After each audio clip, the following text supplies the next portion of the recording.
کجاست این 20 صاحب؟ بچه‌ها میشه لطف کنین تابلو رو صاف کنید، خیلی رو نرومه. تو دنبال چی میگردی؟ گوشیم نیست. مریض دستته. حاجی امروز خیلی حالم خوبه. چرا گوشیت دستت بود گفتی گوشیمو گم کردم؟ حواسم نبود. نکنه منظورت این بود که ماها دزدیم ها؟ تبعم توطئه داری یا چی میگی؟ گوشیم کو الان دستم بود. حاجی این تابلو رو دیوار کج تو رو خدا صافش کنین، دارم روانی میشم. تو جیبم بود گوشیم.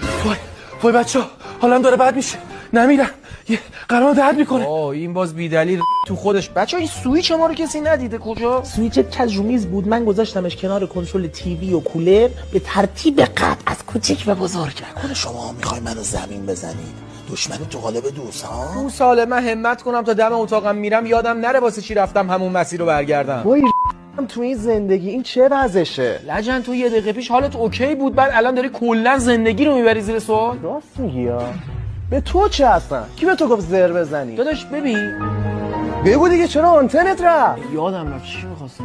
بچه‌ها از دستم ناراحت شدین ها؟ بابا یه دقیقه توهم نسا، من دارم سکته میکنم. حاجی درز کیسه رو میشه صاف کنی؟ اونوری من دارم اذیت میشم بهش میگی. این چیه دیگه؟